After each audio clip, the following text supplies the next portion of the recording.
সাতক্ষীরার কলারোয়া উপজেলা বিএনপির আয়োজনে সদস্য নবায়ন ফরম বিতরণ অনুষ্ঠিত হয়েছে। শুক্রবার দুপুর 12টায় কলারোয়া উপজেলার অস্থায়ী কার্যালয়ে এই অনুষ্ঠান অনুষ্ঠিত হয়।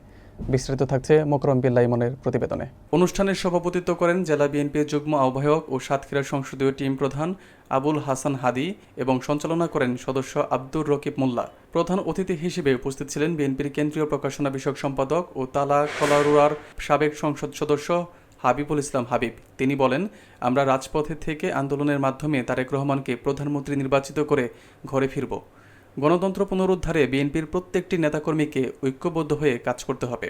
অনুষ্ঠানে আরও উপস্থিত ছিলেন জেলা বিএনপির সদস্য সচিব আবু জাহিদ ডাবলু, সাবেক মেয়র তাজকিন আহমেদ চিশতি, সাবেক অধ্যক্ষ মোহাম্মদ রইসউদ্দিন, ইব্রাহিম হোসেন, আব্দুর রশিদ মিয়া, আবু বকর সিদ্দিকী, আশরাফ হোসেন, শেখ আব্দুল কাদের বাচ্চু ও রবিউল ইসলাম সহ জেলা ও উপজেলা পর্যায়ে নেতৃবৃন্দ। অনুষ্ঠানে নেতাকর্মীদের মাঝে নবায়ন ফরম বিতরণ করা হয় এবং ভবিষ্যতের সাংগঠনিক কার্যক্রম জোরদারের আহ্বান জানানো হয়। টোটাল সারা জেলায় ওয়ার্ড কমিটি 30 তারিখের মধ্যে টোটাল ওয়ার্ডগুলো কমপ্লিট করতে হবে। আর এর ভিতরে যদি কোনো আমরা ইউনিয়ন করতে পারি তাহলে তো ভালো।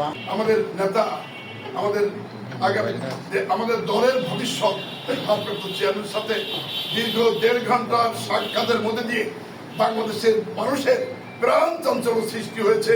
তিনি নির্বাচনের প্রক্রিয়াকে নির্দিষ্ট রেখায় নিয়ে এসেছেন বলে আমরা সেই প্রাণপ্রিয় নেতাকে ধন্যবাদ জানাই এবং ডক্টর ইউনূসকে অভিনন্দন জানাই। অবিলম্বে আগামী রোজার মধ্যে জাতীয় নির্বাচন ঘোষণা দিয়েছে, সেটা কার্যকরী করবেন, সেটা কার্যকরী হবে বলে আমিও বিশ্বাস করি এবং সবাই সেটাই গুরুত্বপূর্ণ।